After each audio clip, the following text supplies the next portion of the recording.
start again. It's a rich thing.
Norah Mary Vincent was an American writer.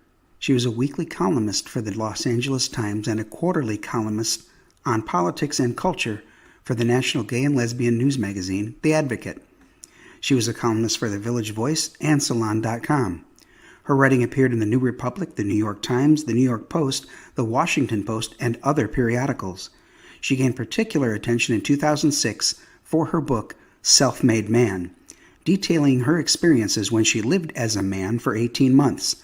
The experience led Vincent to have a nervous breakdown, and she fell into a deep depression. Norah was a radical feminist who believed that men had a much easier life than women.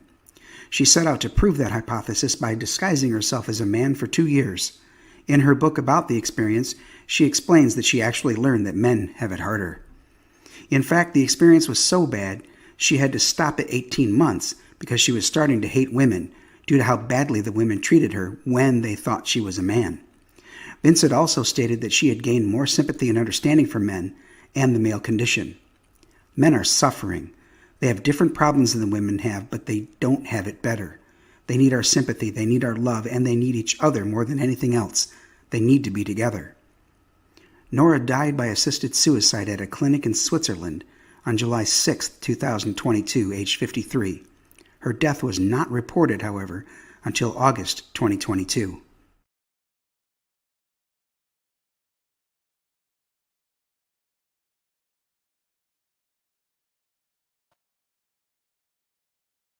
Hello. What's good, everybody? We back with Book Club tonight, as you guys see in the title. The title, if I can find it, Self-Made Man by Norah Vincent. Put a little intro together, or jacked a little intro, right? Give y'all a little background on her on the book we read. And we're going to start at page 1. Doesn't look like to be too much of a bad read, guys. 290 pages. So not too bad. Can I get a mic check first and foremost before I start running my yap? And salute to everybody that's in the building. We got Lady Navor. She already came through. with the super chat to 199. Show do appreciate you. My boy D fishing the fit. He be fishing. He be fishing. Make sure y'all check out D on Facebook and Instagram under Fishing the Fit. And man, Be Original is in the building. The D Hive, what's good with you, man? Got you what you was owed. Your wrench is in the mail. The beautiful sister Diana, how are you, my sister? Tap, what's good with you, my guy? My brother from another mother. I pray everything is okay with everybody. And we got Tim and Miranda. How y'all doing? How y'all doing? Another day, another dime. I sure do appreciate y'all time. We're going to get an hour worth of reading in, an hour on the dot. We are starting at about 8:07. And we're going to finish this at 9:07. These will be in their own playlist, guys, for book club. They will be set up and episode. I'm really working on getting my channel in order and organized. Time to get back to the people. So y'all let me know. We're going on page 1. Again, the book we're reading, guys. Self-Made Man. I bought this on Amazon, if that's what you're into. Or after I read it, if you want it, let me know. I'll send it to you, right? Yeah, let's get to it. We're starting directly from page 1. Chapter 1, guys, getting started. I had my first tutorial in becoming a man. The idea for this book came to me then, when I went out for the first time in drag. I was living in the East Village at the time, undergoing a significantly delayed adolescence, drinking and drugging a little too much, and indulging in all the sidewalk freak shows opportunities that New York City has to offer. Daryl, how you doing? Back then, I was hanging around a lot with a drag king whom I had met through friends. She used to like to dress up and have me take pictures of her in costume. One night, she dared me to dress up with her and go out on the town. I'd always want to try passing as a man in public just to see if I could do it, so I agreed enthusiastically. She had developed her own technique for creating a beard whereby you cut half-inch chunks of hair from unobtrusive parts of your own head, snip them into smaller pieces, and then more or less glop them onto your face with spirit gum. Using small, round, freestanding mirrors on her desk, she showed me how to do it in the dim, greenish lights of her cramped studio apartment. Oh, she's going to have fun with this one. It sounds like she likes to embellish a little bit. It wasn't at all precise, and it wouldn't have passed muster in daylight, but it was sufficient for the stage, and it would work well enough for our purposes in dark bars at night.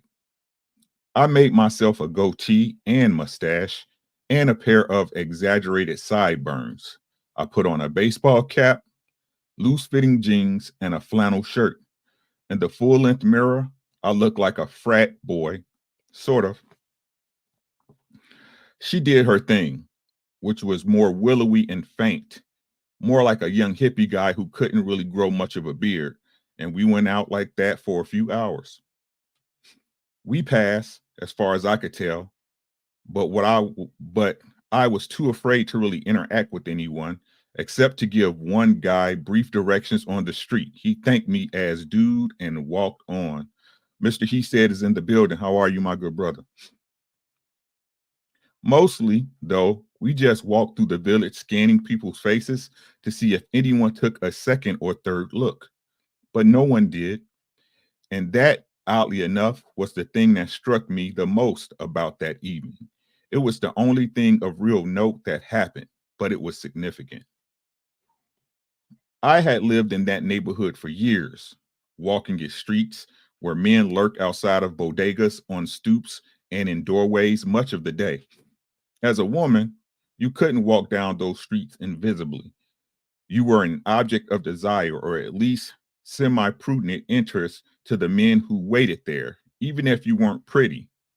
That, or you were just another pussy to be put in its place. Either way, their eyes followed you all the way up and down the street, never wavering. asserting their dominance as a matter of course. If you were female and you lived there, you got used to being stared down because it happened every day and there wasn't anything you could do about it.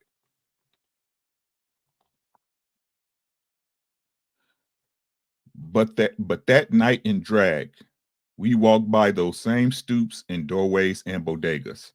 We walked by those same groups of men, only this time they didn't stare. On the contrary, when they met my eyes, they looked away immediately and concertedly and never looked back. It was astounding, the difference, the respect they showed me by not looking at me, by purposely not staring.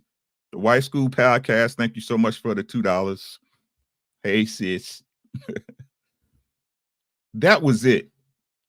That was what had annoyed me so much about meeting their gaze as a woman.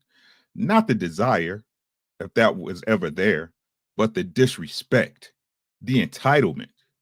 It was rude and it was meant to be rude. And seeing those guys looking away deferently, when they thought I was male, I could validate in retrospect the true hostility of their former stares.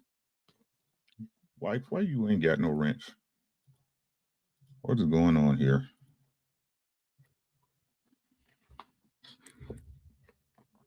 But that wasn't quite all there was to it. There was something more than respect being communicated in their averted gaze, something subtler, less direct. It was more like a disinclination to show disrespect. For them to look away was to decline a challenge, to adhere to a code of behavior that kept the peace among human males in certain spheres, just as surely as it kept the peace and the pecking order among male animals. To look another male in the eye and hold his gaze is to invite conflict, either that or a homosexual encounter. To look away is to accept the status quo, to leave each man to his tiny sphere of influence, the small buffer of pride and poise that surrounds and keeps him. She knows something. She knows something. I surmise all of this the night it happened.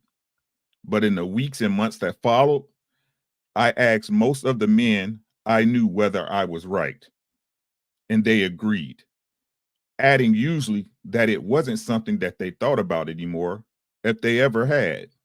It was just something you learned or absorbed as a boy. And by the time you were a man, you did it without thinking. Did a great job in explaining the general respect that men have for one another, even if you don't know them, right? Because things can turn to a fight and worse, right?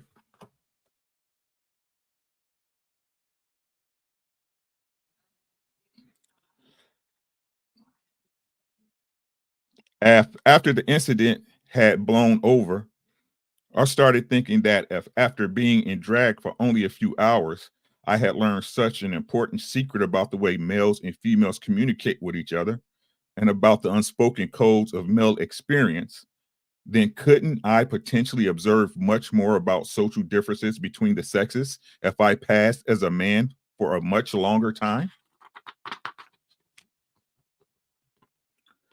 It seemed true, but I wasn't intrepid enough yet to do something that extreme.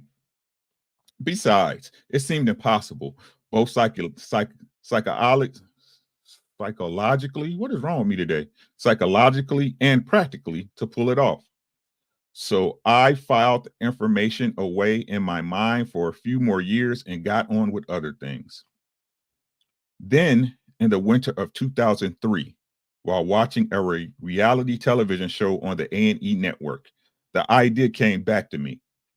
In the show, two male and two female contestants set out to transform themselves into the opposite sex, not with hormones or surgeries, but purely by costume and design. The women cut their hair, the men had theirs extended. Both took voice and movement lessons to learn how to speak and behave more like the sex they were trying to become. All chose new wardrobes and names for their alter egos. Though the point of the exercise was to see who could pass in the real world most effectively, the bulk of the program focused on the transformations themselves. Neither of the men really passed, and only one of the women stayed the course. She did manage to pass fairly well, though only for a short time and in a carefully controlled circumstances. As in most reality television shows, especially the American ones, nobody involved was particularly introspective about the effect their experiences had on them or the people around them.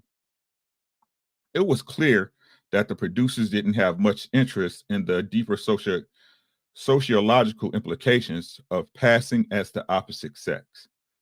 It was all just another version of an extreme makeover. Once the stunt was accomplished or not, the show was over. But for me, watching the show brought up my former experiences in drag to the forefront of my mind again and made me realize that passing in costume in the daylight could be possible with the right help.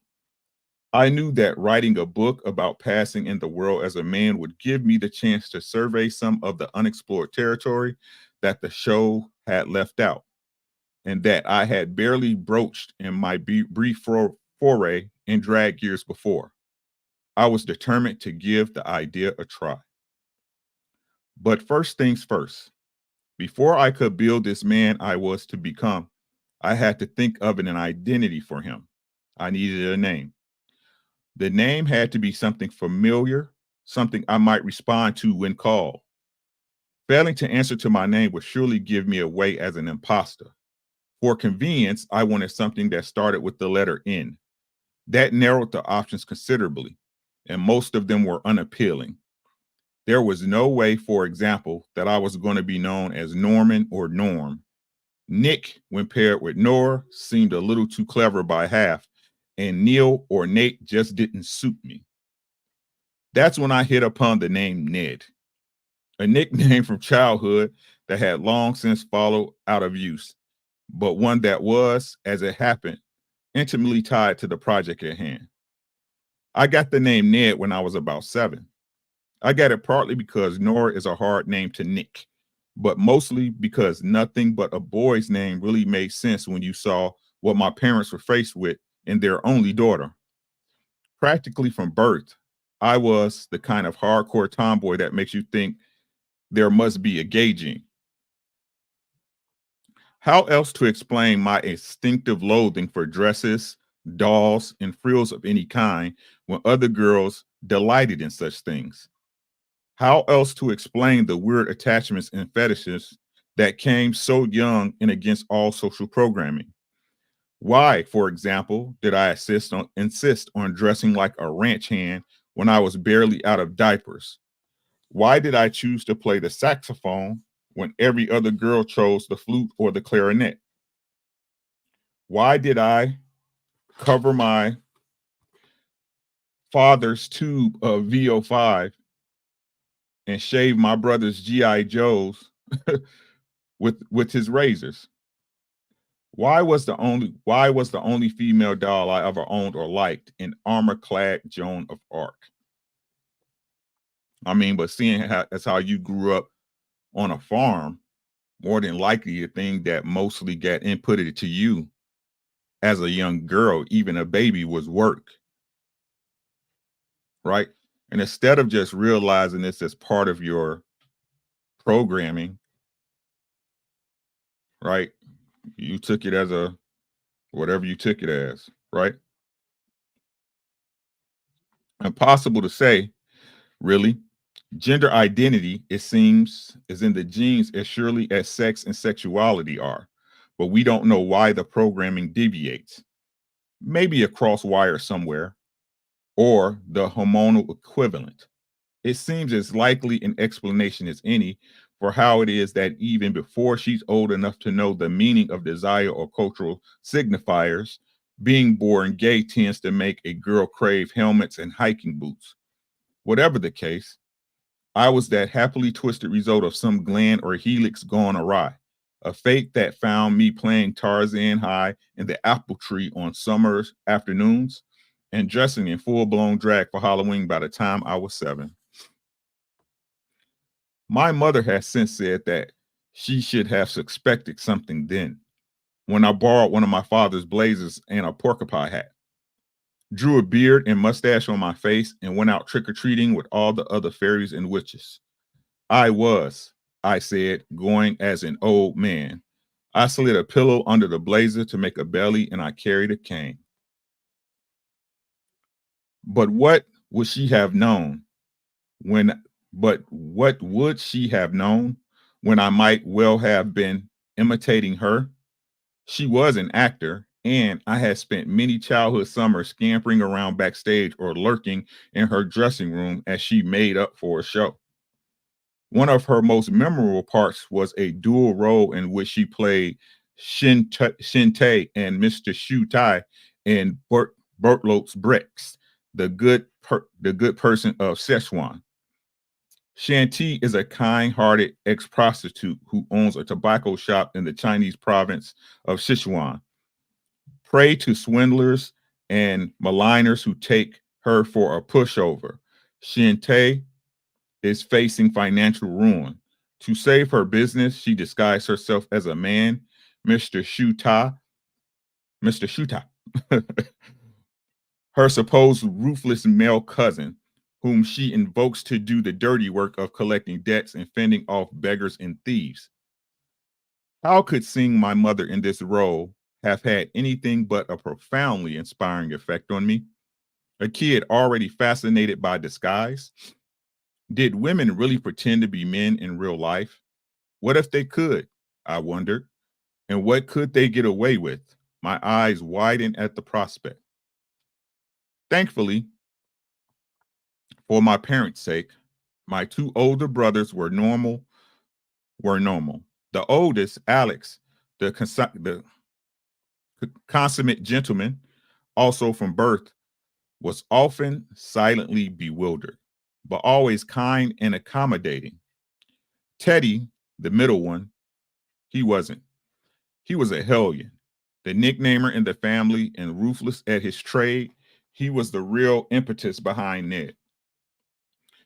You see, Ned had a deeper meaning, connected intimately not only with my being a tomboy, but with the problems that particular affliction presents in and around puberty. That's the time in a tomboy's life where sexual maturity and gender identity come smack up against each other in an unpleasant way. Having older brothers means that the girls they know and like reach puberty before you do. This was always cause for anxiety amongst the girls. I knew since getting your period and the real prize, growing recipient insipid breasts, was the gate we were all waiting to pass through. It meant everything. For one, it meant that you were certainly of interest to the other half of the species. Until then, you were just dirty knees and elbows with nothing to show for yourself but the spaces between your teeth. Until then, you were just the last one picked for kickball, and in my case, the lousy tag-along little sister who got no respect.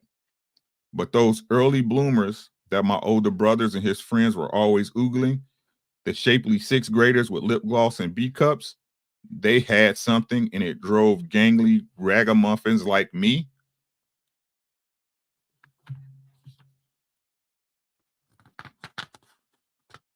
sticking together,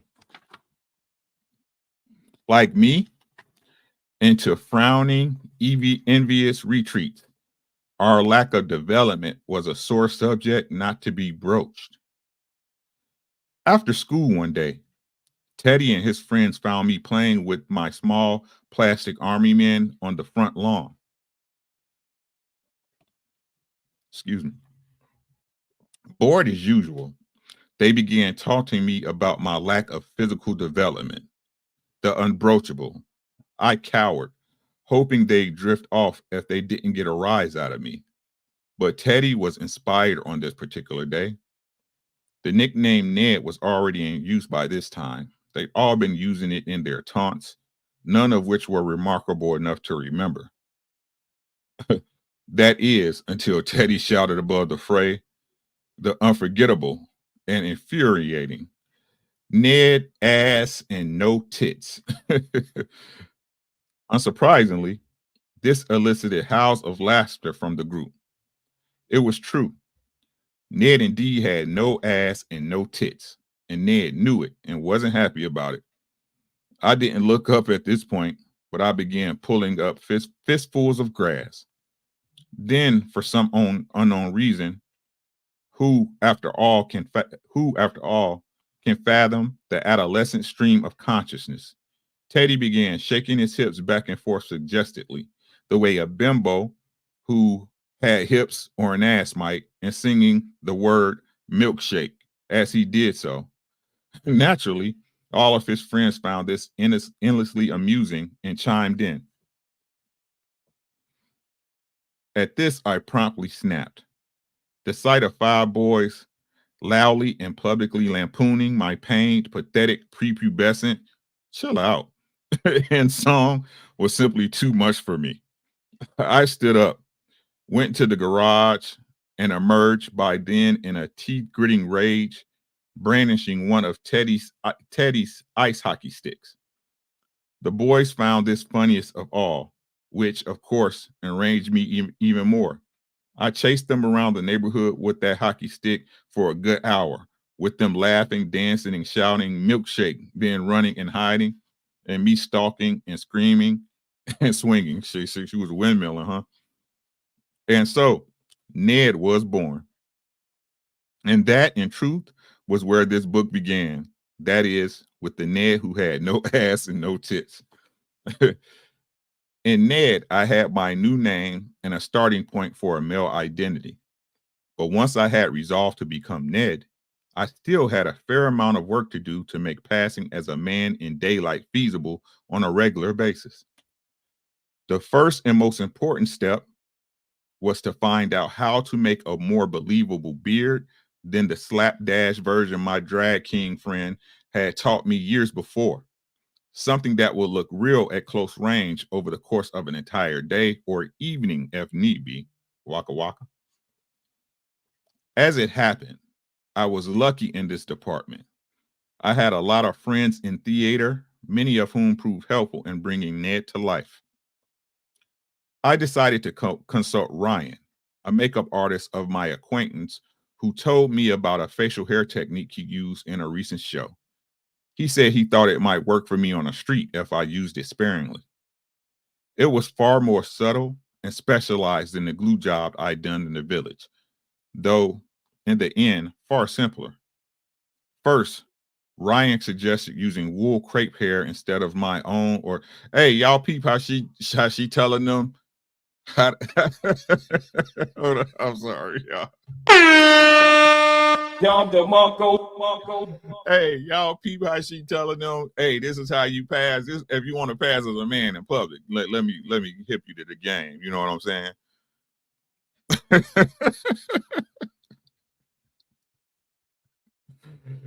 Yeah, yeah. She crazy. Uh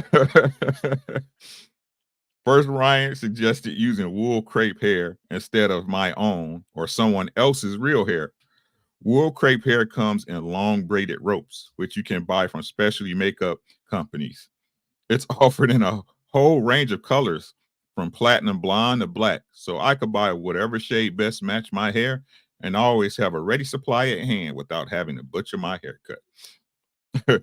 Ryan showed me how to unwind the braids, comb the strands of hair together, then take the ends between my thumb and index finger and cut them with a hairdressing scissor into millimeter or smaller size pieces.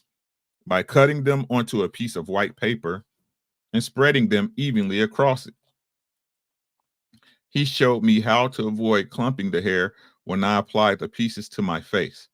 He suggested using a makeup brush to do this, a large blush brush for my chin and cheeks, and a small eyeshadow brush for my upper lip. Next, he applied a lanolin and beeswax-based adhesive called stopple paste to the portions of my face where I wanted the hair to stick. This would work better than spirit gum for several reasons. One, it's invisible, whereas spirit gum tends to turn white on the skin and show through unless you're wearing a full hairpiece, which doesn't even look real on a woman's face in the daylight. She tried, y'all. She said, I tried this, right? Also, stopple paste is gentle on the skin and it can be taken off with a moisturizing makeup remover, ladies. Spirit gum, by contrast, must be removed with a harsh acetone thinner. It also dries and stiffens quickly. Stopple paste doesn't. This, I imagine, would give me more freedom of movement and natural expression, an indispensable tool for making Ned believable. At room temperature, stopple paste is fairly dense stuff and tends not to spread easily, so Ryan suggests using a hairdryer to heat it for a few seconds before applying. This melted it just enough to make it roll on smoothly, doing one small patch at a time. He applied the stopple paste to my face, then dabbed the makeup brush in the clippings, then patted my face lightly with the brush until my whole chin and upper lip were covered in a light stubble. She giving y'all game. Later, as I refined this process, I found that the scissors didn't produce small enough pieces.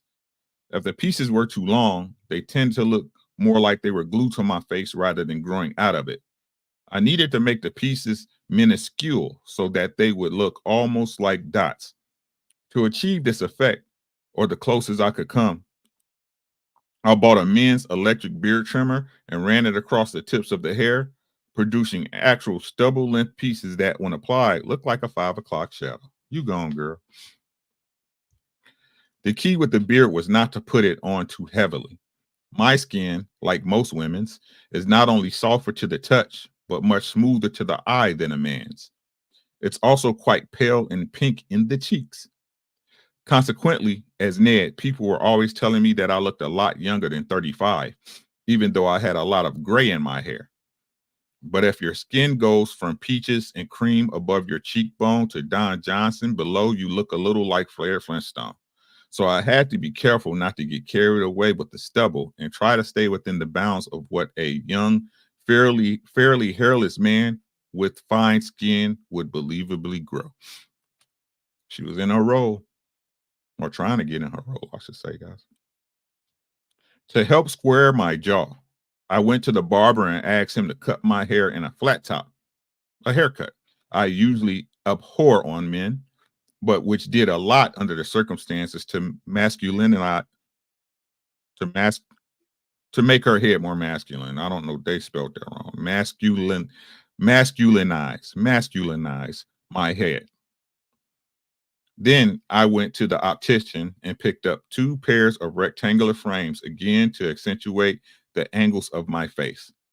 One pair was metal for all the occasions when I wanted to look more casual, and one was tortoiseshell for the occasions like work or on dates when I want a more stylish look.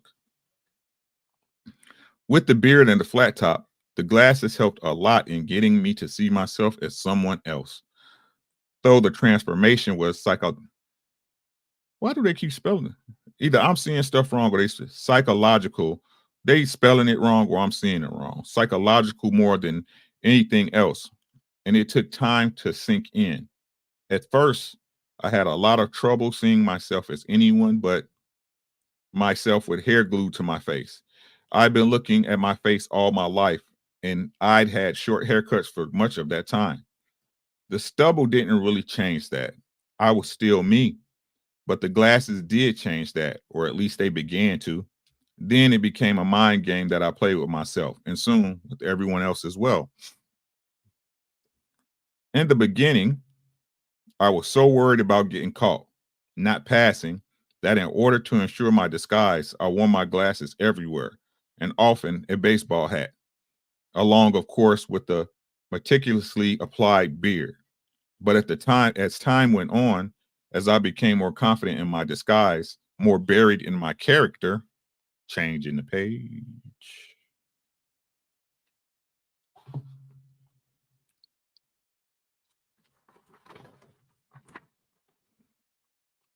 My character began to project a masculine image more naturally, and the props I had used to create that image became less and less important until sometimes I didn't need them at all.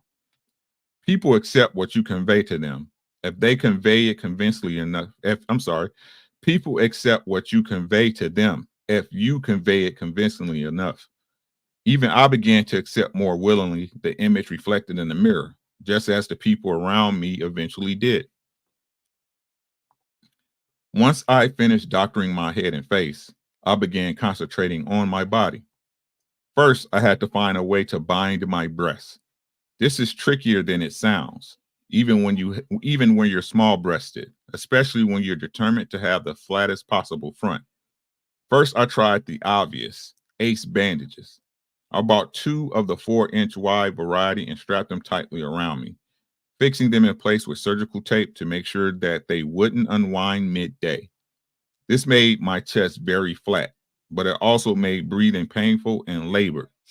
Also, depending on how I was sitting, after a while, the binding often slipped down and pushed my breasts up and together instead of out and down. Not a good look for a man.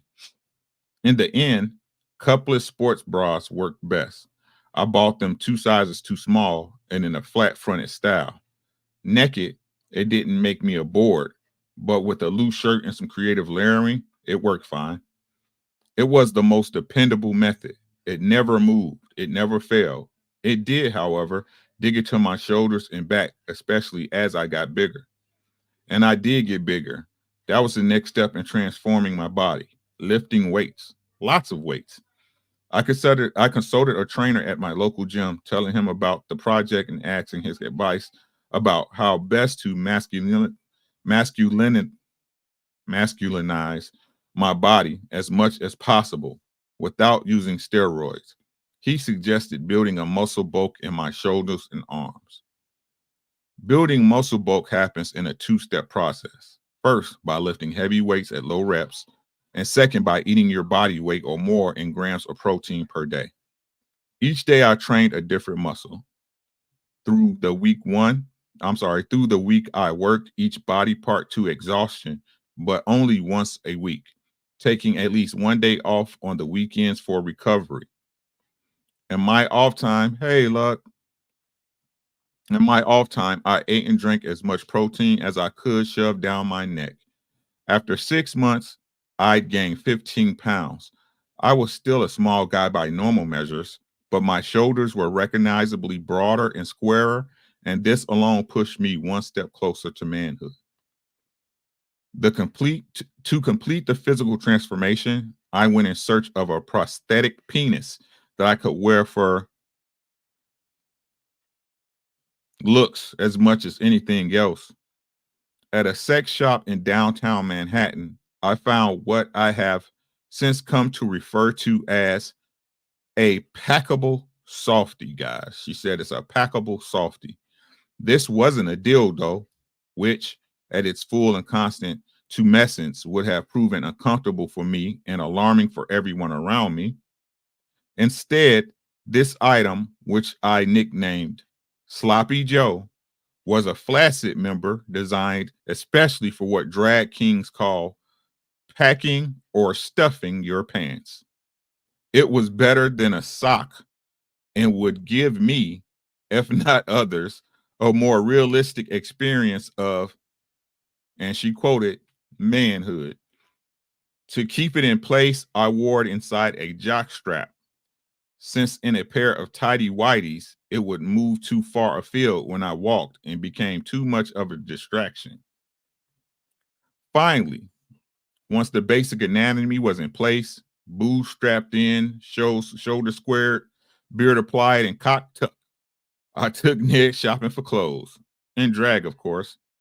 I bought him preppy, safe things like rugby shirts and khakis and baggy jeans. I didn't want to splurge on a suit, but Ned needed a wardrobe for work. So did I skip a page? I think I skipped a page. What's going on, y'all? What's going on? Hey, look. E-Bond in the building. Was good, my bruh. Okay, yep, that's the right page. So I bought him 3 blazers, 7 pairs of dress slacks, 4 ties, and 5 or 6 dress shirts. I bought a large supply of men's white crew neck undershirts, which proved to be a staple of my wardrobe. casual or dress.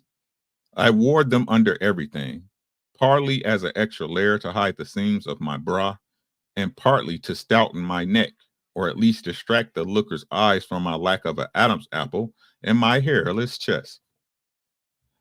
I made my last stop for Ned at the Juilliard School for the Performing Arts, where I hired a voice coach to help me learn to speak more like a man. My voice is already deep, but as with so many things, I found that when you are trying to pass in drag, all the characteristics that seem masculine in you as a woman turn out to be far less so in a man.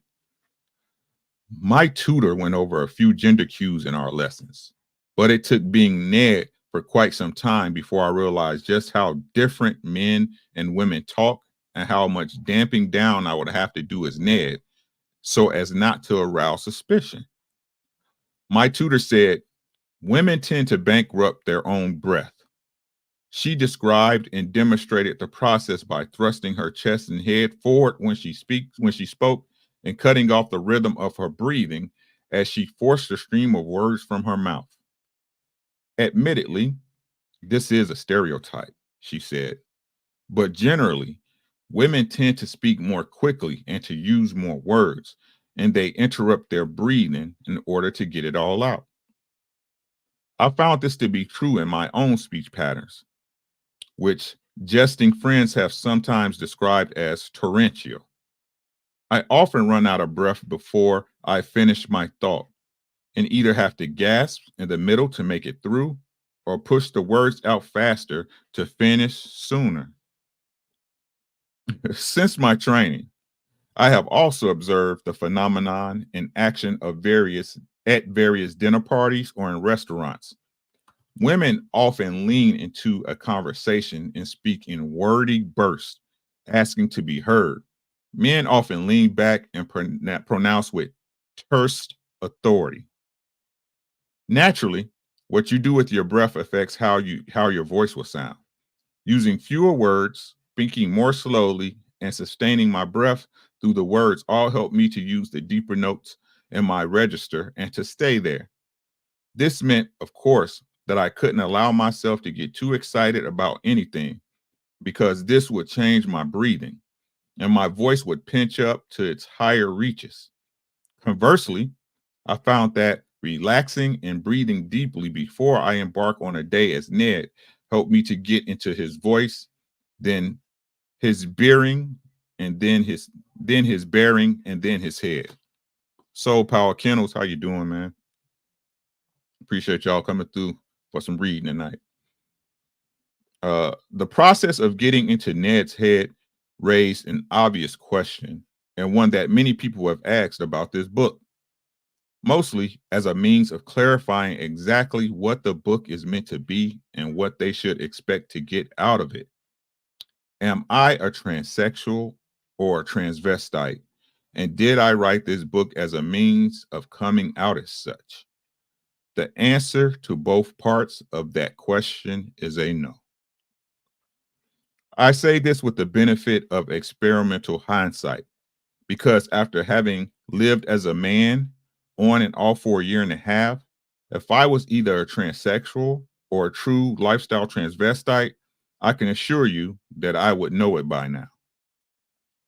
For one thing, I will have experienced far more satisfaction living as Ned. Transsexuals generally report that passing as a member of the opposite sex is an immense and pleasurable relief. They feel that they have come into their own after many years of living in disguise. Just the opposite was true for me. I've rarely enjoyed and never felt in any way fulfilled personally by being perceived and treated as a man. Wow, I need to say that again. She said, I rarely enjoyed and never felt in any way fulfilled personally by being perceived and treated as a man. I have never, as many transsexuals assert, felt myself to be a man trapped in the wrong body. On the contrary, I identify deeply with both my femaleness and my femininity, such as it is, more so after Ned. In fact, than before, than ever before. As you will see, being Ned was often an uncomfortable and alienating experience, and far from finding myself in him. I usually felt I usually felt kept from myself in some elemental way. While living as Ned, I had to work hard to make myself do his work, to be him. It did not come naturally at all. And once he had served his purpose, I was happy to discard him. As for cross dressing, this too was not definitive for me or particularly enjoyable. I can't deny the brief thrill I felt in getting away with the disguise and in seeing part of my everyday life that other women didn't see. And in seeing, I'm sorry, guys, and in seeing a part of everyday life that other women don't see. Wearing a dick between my legs was an odd and mildly titillating experience for a day or two, but that friction wore off quickly, and I found myself inhabiting a person's persona that wasn't mine, trying to approximate something that I am not and did not wish to be. This is, therefore, not a confessional memoir. I am not resolving a sexual identity crisis. There is intimate territory being explored here, no question. As my childhood proclivities can attest, I have always been and remain fascinated, puzzled, and even disturbed at times by gender, both as a cultural and a psychological phenomenon whose boundaries are both mysteriously fluid and rigid, culturally speaking. Culturally speaking, I have always lived as my truest self somewhere on the boundaries between masculine and feminine. And living there has made this project more immediate and meaningful to me. What's more, I did partake in my own experiment, live it, and internalize its efforts. Being Ned changed me and the people around me, and I have attempted to record those changes. But to say that I conducted and recorded the results of an experiment is not to say that this book pretends to be a scientific or objective study. Not even close. Nothing I say here will have any value except as one person's observations about her own experience. What follows is just my view of things, myopic and certainly inapplicable to anything so grand as pronouncement or gender in American society. My observations are full of my own prejudices and preconceptions, though I have tried as much as possible to qualify them accordingly. This book is a travelogue as much as anything else, and a circumscribed one at that. A 6-city tour of an entire continent, a woman's eye view of one guy's approximated life, not an authoritative guide to the whole vast and variegated terrain of manhood in America.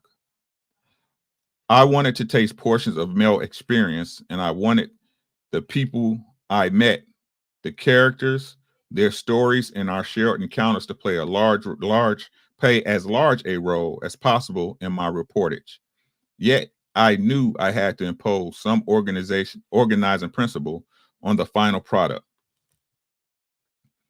I found that simply walking down the street as a man, while fruitful the first time or two I did it, didn't give me enough substantive material to work with in the long term.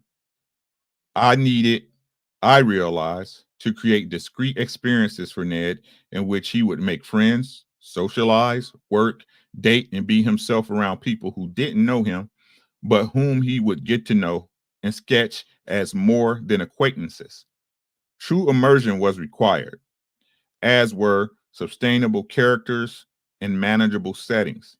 I felt it would be too unwieldy to throw dozens of people at the reader in one long, confusing march of scattered themes and impressions. So instead, I chose to confine each setting and cast of characters to one chapter and let the significant themes emerge from there. Or she's still right, like she don't take no breath. Daryl, I appreciate you, my boy. What's good with y'all, man? I mean, she still talk. She type like she ain't get like she ain't got no breath. You know what I'm saying? Like the way she talk is definitely the way she type. She be running this shit together. White School Podcast, I appreciate you. Lucky Marie in the building. What's good, sis? And then my boy Daryl coming through. I appreciate y'all, man. Right now we just on page 17 of this book, and I'm already intrigued. What y'all think? Y'all think this is gonna be a good read? I'm already intrigued. She a little wordy, but I see what she's talking about. Right? What was that? Chapter 2, for example, is about my 8-month stint on a men's bowling team. Leisure, play, and friendships are the salient themes, though others do present themselves and recur in later.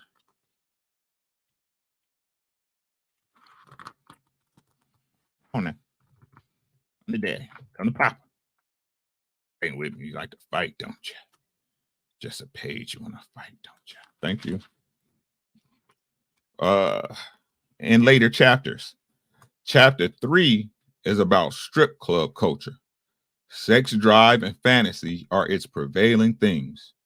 Chapter 4 and 6 cover the more normative experience of dating and working as a man, while chapters 5 and 7, which take place in a monastery and a men's movement group, respectively, represent my attempts to use the advantage of my male trappings to do what I could never do as a woman: infiltrate exclusive all-male environments and, if possible, learn their secrets. I had each of these experiences in the order in which they appear. That is, I finished the season on the men's bowling team before I went to the monastery or to work or to the men's groups meetings. So the general timeline is preserved as well. I hoped as the sense of Ned's accumulated growth and knowledge about masculine experience. In order to disguise the identities of those involved, I have changed the names of every character, place of business, and institution, and purposely omitted all specific references to location. So while I conducted my experiment in 5 separate states and 3 different regions of the United States, I have avoided naming those states or regions. Finally, a word on method. It will become clear to you, if it is not already, that I deceived a lot of people in order to write this book. I can make only one excuse for this. Deception is part and parcel of imposture. An imposture was necessary in this. An imposture was necessary in this experiment. It could not have been otherwise. In order to see how people would treat me as a man, I had to make them believe that I was a man. And accordingly, I had to hide from them the fact that I am a woman. Doing so entailed various breaches of trust, some more serious than others. These may not sit well with some, or perhaps most of you. In certain ways, it did not sit well with me either, and was, as you will see, a source of considerable strain as time wore on. I began my journey with a fairly naive idea about what to expect.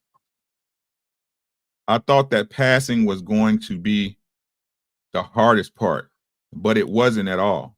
I did that far more easily than I thought I would. The difficulty lay in the consequences of passing, and that I had never even considered. The difficulty lay in the consequences of passing, and one that I had not even considered. As I lived snippets of male life, one part of my brain was duly taking notes and making observations, intellectualizing the raw material of Ned's experience, but another part of my brain, the subconscious part, was taking blows to the head, and eventually those injuries caught up with me. In that sense, I can say with relative surety that in the end, I paid a higher emotional price for my circumstantial deceptions than any of my subjects did. And that is, I think, penalty enough for meddling. Thank you, Daryl. Thank you, sister. I appreciate you always supporting me. Always appreciate y'all. That's chapter 1, guys. That's chapter 1. In chapter number 2, we're at friendship. That's the name of this chapter 2. Chapter friendship. Friendship chapter. The friend, your friends. What about your friend? What about? All right. When I told my proudly self-confessed trailer trash girlfriend that Ned was joining a men's bowling league, she said, by way of advice, just remember that the difference between your people and my people is that my people bowl without irony. Translation: hide your bougie flag, or you'll get the smugness beaten out of you long before they find out you're a woman. People who play in leagues for money take bowling seriously, and they don't take kindly to journalists infiltrating their hard-won social lives, especially when the impeloda in question hasn't bowled more than 5 times in her life, and then only for a lark. But my ineptitude and oddball status notwithstanding, bowling was the obvious choice. It's the ultimate social sport, and as such, it would be a perfect way for Ned to make friends with guys as a guy. Better yet, I wouldn't have to expose any suspicious body parts or break a heavy sweat and risk smearing my beard. Still, in practice, it wasn't as easy as it sounded. Taking that first step through the barrier between Ned the character in my head and Ned the real guy among the fellas proved to be more jarring than I could have ever imagined. And any smartly dressed woman who has ever walked the gauntlet of construction workers on lunch break or otherwise found herself suddenly alone in unfamiliar male company with her sex on her sleeve will understand a lot of how it felt to walk into that bowling alley for the first time on men's league night. Those guys may not have known that I was a woman, but the minute I opened the door and felt the air of that place waft over me, every part of me did. My eyes blurred in panic. I didn't see anything. I remember being aware only of a wave of noise and imagined distrust coming at me from indistinguishable faces. Probably only 1 or 2 people actually turned to look, but it felt as if every pair of eyes in the place had landed on me and stuck. I'd felt a milder version of this before in barbershops or auto body shops. This palpable unbelonging that came of being the sole female in an all-male environment. And the feeling went right through my disguise and my nerve and told me that I wasn't fooling anyone. This was a men's club, and men's clubs have an aura about them, a mostly forbidding aura that hangs in the air. Females tend to respond to it viciously as they are meant to. The unspoken signs all say no girls allowed and keep out, or more ideally, enter at your own risk. As a woman, you don't belong. You're not wanted, and every part of you knows it, and it's just begging you to get up and leave. And I nearly did leave, even though I only made it 2 steps inside the door and hadn't even been able to look up yet for fear of meeting anyone's eyes. After standing there, frozen for several minutes, I had just about worked up the gumption to retreat and call off the whole thing when the league manager saw me. "Are you Ned?" he asked, rushing up on me. "We've been waiting for you." He was a tiny, wizened stick figure with a 5-day growth of gray stubble on his chin, a crew cut to match, a broken front tooth, and a black watch cap. I had called earlier in the week to find out about the league, and he told me what time to show up and which guy to ask for when I got there. I was late already, and my nervous hesitations had made me later. "Yeah," I croaked, trying to keep my voice down and my demeanor unshaken. "Great," he said, grabbing me by the arm. "Come on and get yourself some shoes and a ball." "Okay," I said, following his lead. There was no getting out of it now. He walked me over to the front desk and left me there with the attendant, who was helping another bowler. As I stood waiting, I was able for the first time to focus on something beyond myself and my fear of immediate detection. I looked at the rows of cubby holes behind the desk, all with those familiar red, blue, and white panel shoes stuffed in them in pairs. Seeing them comforted me a little. They reminded me of the good times I'd always had bowling with friends as a kid, and I felt a little surge of carelessness at the prospect of making a fool of myself. So what if I couldn't bowl? This was an experiment about people, not sport, and nobody had yet pointed and laughed. Maybe I could just do that. Maybe I could do this after all. I got my shoes, took them over to a row of orange plastic bucket chairs, and sat down to change. This gave me a few more minutes to take in the scene and a few more minutes to breathe and watch people's eyes to see if they followed me or if they passed over me and moved on. A quick scan satisfied me that no one seemed suspicious. That seems suspicious. So far, so good. I chosen well in choosing a bowling alley. It was just like every other bowling alley I'd ever seen. It felt familiar. The decor was leveling down at heel and generic to the last detail, like something out of a mail order kit, complete with the cheap plywood paneling and the painted slogans on the wall that said, "Bowling is family fun." There were the usual shabby cartoons of multicolored balls and pins flying through the air, and the posted score of top bowlers. The lanes, too, were just as I remembered them, long and glistening, with that mechanized moss scraping at the end. And then, of course, there were the smells: cigarette smoke, varnish, machine oil, leaky toilets, old candy wrappers, and a accumulated public muck and commingling to produce the signature bowling alley scent that envelops you moment you enter and cling. The moment you enter and cling to you long after. Gosh, she's wordy. Hey, Kui, how you doing, sis? Gosh, she's wordy. Um, as far as I could see, only one thing had really changed in the last 15 years. Scoring wasn't done by hand anymore. Instead, everything was computerized. You just entered the names and averages of each player on the console at your table, and the computer did the rest, registering scores, calculating totals, and flashing them on monitors above each lane. Thanks, Kui. I appreciate you. As I scoped the room, I noticed the team captains all busily attending to their monitors.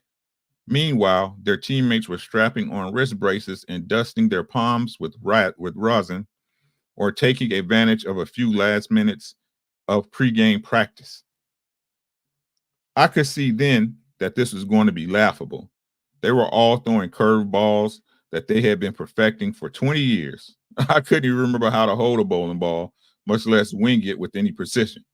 And that was the least of my worries. I was in drag in a well-lighted place, surrounded by some 60-odd guys who would have made me very nervous under normal circumstances. I was dressed as down and dirty as Ned got in a plaid shirt, jeans, and a baseball cap pulled low over the most proletarian glasses I could find. But despite my best efforts, I was still far too scrubbed and tweedy amid those genuine articles to pass for one of them. Even at my burliest, next to them, I felt like a petunia strapped to a popsicle stick. I was surrounded by men who had cement dust in their hair and sawdust under their fingernails. They had nicotine solid faces that looked like ritual masks, and their hands were as tough and scarred as falcon gloves. They were men who, as one of them told me later, had been shoveling shit their whole lives. Looking at them, I thought, it's at times like this when the term real man really hits home with you, and you understand in some elemental way that the male animal is definitely not a social construct. I didn't see how this could possibly work. If I was passing as a boy, not a man, and a candy boy at that. But if they were judging me, You wouldn't have known it from the way they greeted me. The league manager led me towards the table where my new teammates were sitting. As we approached, they all turned to face me. Jim, my team captain, introduced himself first. He was about 5'6", a good 4 inches shorter than I am, with a lightweight build, solid shoulders, but skinny legs and oddly small feet, certainly smaller than mine, which have now topped out at an alarming men's 11 and a half. This made me feel a little better. He actually came across as diminutive. Right. You felt better because you saw somebody that you thought was weaker than you. Right. He wore his baseball cap high on his head and a football jersey that draped over his jeans almost to his knees. He had a mustache and a neat goatee. Both were slightly redder than his light brown head of hair and effectively hid the boyish vulnerability of his mouth. He was 33, but in bearing, he seemed younger. He wasn't a threat to anyone, and he knew it, as did everyone who met him. But he wasn't a weak link either. He was a scrappy guy in the pickup basketball game. As he extended his arm to shake my hand, I extended mine, too, in a sweeping motion. Our palms met with a soft pop, and I squeezed assertively the way I seen men do it at parties when they gathered in someone's living room to watch a football game. From the outside, this ritual had always seemed overdone to me. Why all a macho ceremony? But from the inside, it was completely different. There was something so warm and bonded in this handshake. Receiving it was a rush, an instant inclusion into a camaraderie that felt very old in practice. It was more affectionate than any handshake I've ever received from a strange woman. To me, women to women introductions often seem fake and cold, full of limp gentility. I've seen a lot of women hug one another this way.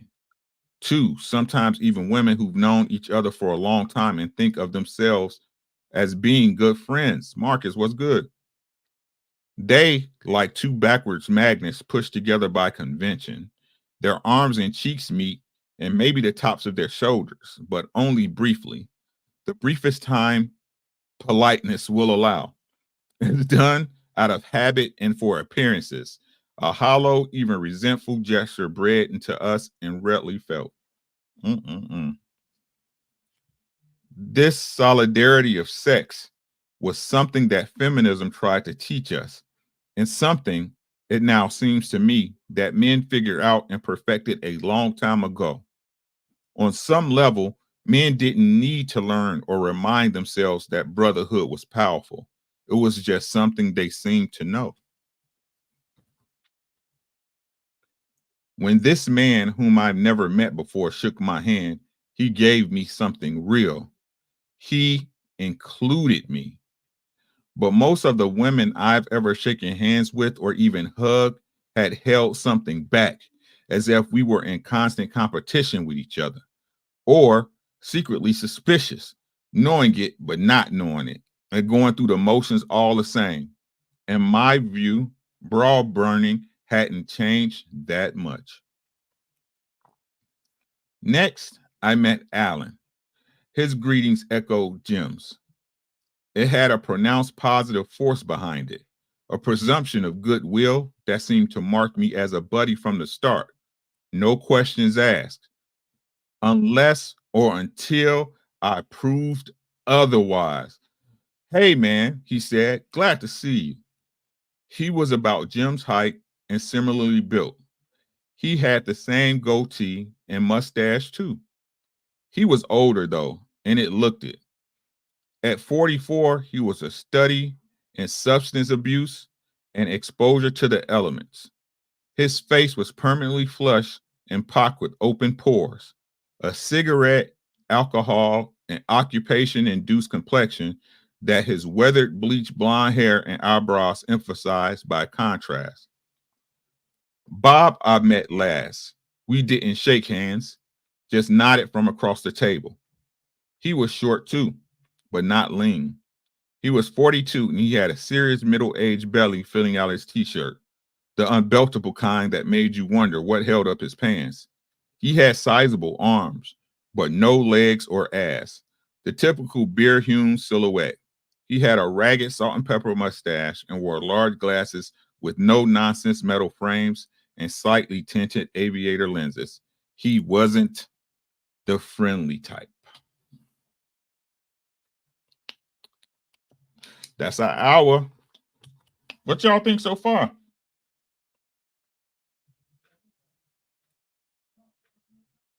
Like I said, she's a little wordy, but she can tell the story. What y'all think? That got us to page 27. Y'all done read 20. Y'all done read 20 pages today. Shout out to y'all.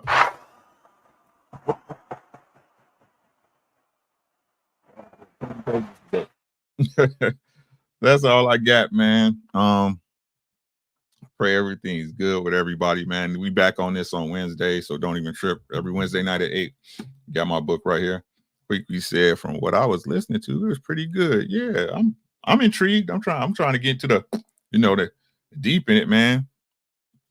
Hey, she's spitting though when she talking though. She didn't gave 2 examples of some real man stuff. You know what I'm saying? Like, it's kind of thick. You know what I'm saying? I'm interested, man. I think it's gonna be a good read, man. But yeah, man. That's all I got, man. Shout out to y'all for coming through the show. Do appreciate y'all. I love every single each and every one of y'all, man. But y'all know the routine, man. Share the stream, like the stream, man. Share the stream on your platforms. Who's the author? That's Norah Vincent. Norah Vincent. Marcus, Norah Vincent. This is the book right here, bro. Self-made man. Self-made man. Right? Yeah, be original. Yeah, she quick. She quick, right? So again, man, thank y'all so much for y'all time, man. We gonna get back in it.